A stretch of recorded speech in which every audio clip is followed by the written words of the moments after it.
balancing my laptop on a couple of yoga blocks, so this should be interesting. All right, guys, happy Friday, and welcome to almost the weekend. Looks like it's not gonna rain. Maybe it's gonna be sunny. Who knows? Okay, The Alchemist. Wow. Yesterday we read about a little love story. So Santiago has his well, and he basically had love at first sight. And she was like, you know what? I'm into this too. And so she said to him, I understand you have to follow your personal legend, and that means that your life might take you away from this oasis so that you can pursue your treasure. I get it. If it's meant to be, we'll meet again in another life, or maybe in this life at another time. I was like, wow, so mature, so understanding. And then, oh yeah, the Englishman, forgot about him. So he is very concerned about determining what this elixir of life is, and I almost said the sorcerer's stone, the philosopher's stone, and he's trying to track down this like a master alchemist who lives in the oasis. And so the only directions they had was that he lives in like a south in a tent, or like the southern part of the oasis. Couldn't find him, and so that's what brought Santiago to the well. He started asking random people for help, and that's how he met her.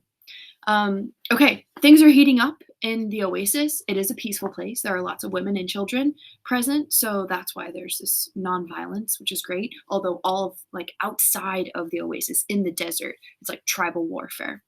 So I hope it doesn't come into the oasis, but there's been some subtle hints that things aren't exactly peaceful and perfect. All right, so I left you guys at the top of page 96, I think. Yeah, like right after 95. So the boy looked around him at the date palms. He reminded himself that he had been a shepherd, that he could be a shepherd again. Fatima was more important than treasure. The tribesmen are always in search of treasure, the girl said as if she had guessed what he was thinking, and the women of the desert are proud of their tribesmen. She refilled her vessel and left. The boy went to the well every day to meet with Fatima. Oh, shoot, I'm sorry. I think we're a little bit further along than that. Yes, we are. Okay. He told Fatima that at their next meeting, so he basically is saying goodbye to her. Okay. So do come back, and then the other women are happy because they believe that their men may one day return as well. I used to look at those women and envy them, their happiness. Now I too will be one of the women who wait. I'm a desert woman, and I'm proud of that. I want my husband to wander as free as the wind that shapes the dunes. And if I have to, I will accept the fact that he has become a part of the clouds and the animals and the water of the desert. Oh yeah, forgot to mention that. Santiago was like, wow, within seconds of seeing her, was like, I want you to be my wife. And she was like, okay, sure. The boy went to look for the Englishman. He wanted to tell him about Fatima. He was surprised when he saw that the Englishman had built himself a furnace outside his tent. It was a strange furnace, fueled by firewood, with a transparent flask heating on top. As the Englishman stared out at the desert, his eyes seemed brighter than they had when he was reading his books. This is the first phase of the job, he said. I have to separate out the sulfur. To do that successfully, I must have no fear of failure. It was my fear of failure that first kept me from attempting the master work. Now I'm beginning what I could have started 10 years ago, but I'm happy at least that I didn't wait 20 years. Okay, so I think they did finally connect with the alchemist, and he told his big statement and piece of wisdom that he offered the Englishman was to just try. And the Englishman is like, what? Don't you think I've been doing that all these years to just try? So I guess he's trying harder? He continued to feed the fire, and the boy stayed until the desert turned pink in the setting sun. He felt the urge to go out into the desert to see if its silence held the answers to his questions. He wandered for a while, keeping the date palms on the oasis within sight.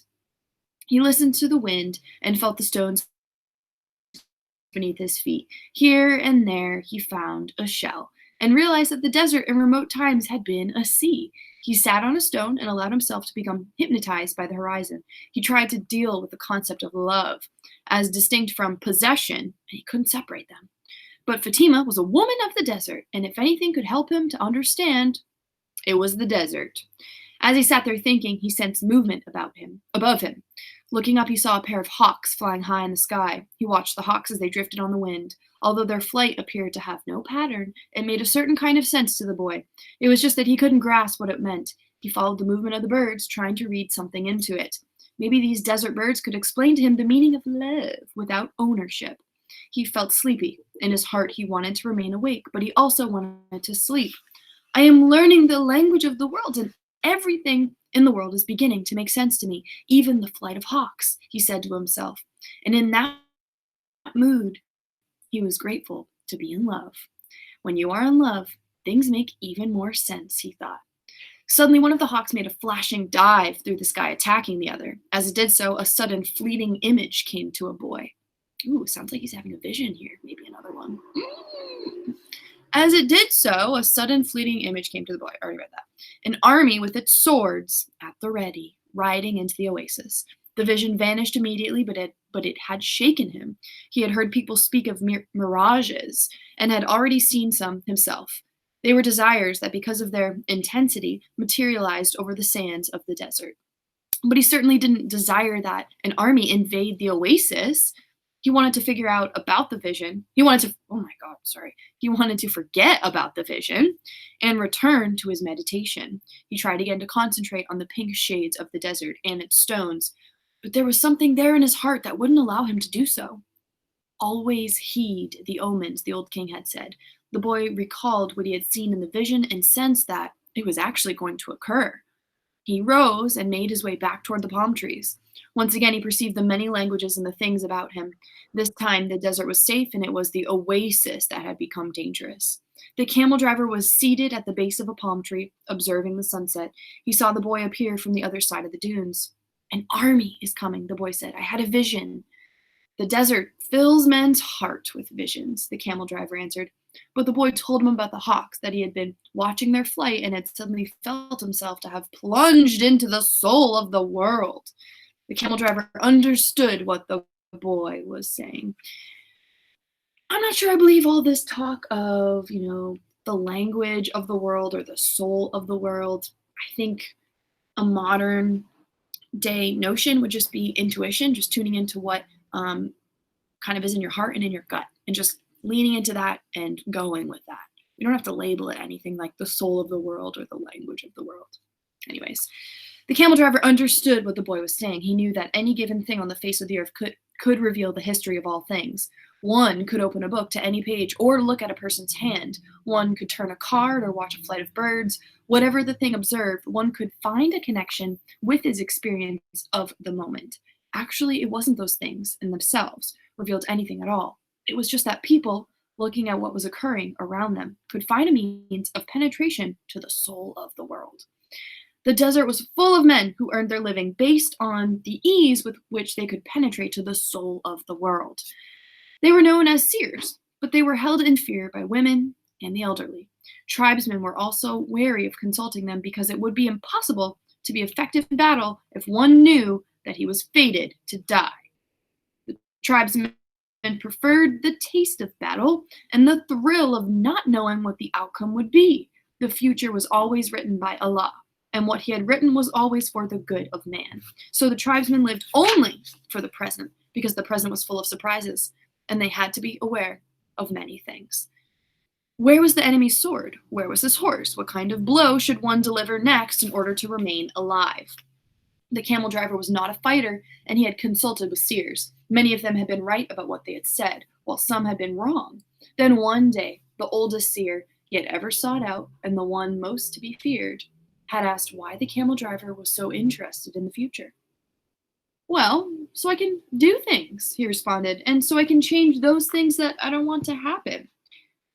But then they wouldn't be part of your future, the seer had said.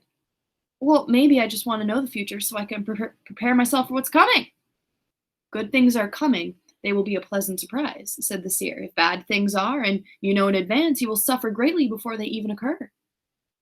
I want to know about the future because I'm a man, the camel driver had said to the seer. And men always live their lives based on the future. The seer was a specialist in the casting of twigs. He threw them on the ground and made interpretations based on how they fell. That day he didn't make a cast. He wrapped the twigs in a piece of cloth and put them back in his bag. I make my living forecasting the future for people, he said. I know the signs of the twigs, and I know how to use them to penetrate to the place where all is written. There I can read the past, discover what has already been forgotten, and understand the omens that are here in the present. When people consult me, it's not that I'm reading the future, I'm guessing at the future.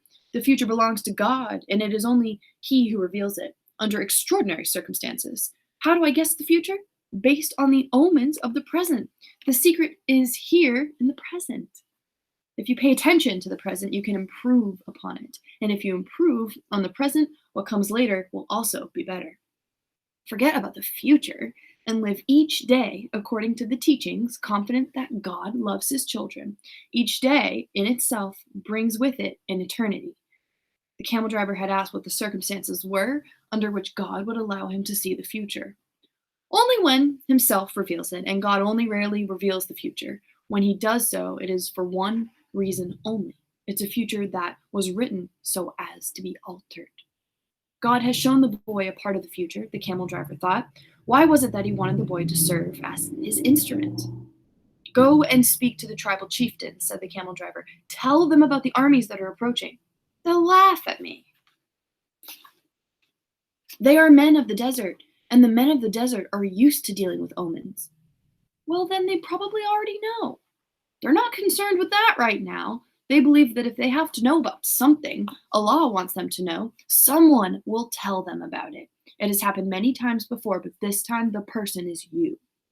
The boy thought of Fatima, and he decided he would go to see the chiefs of the tribes. Do a quick time check.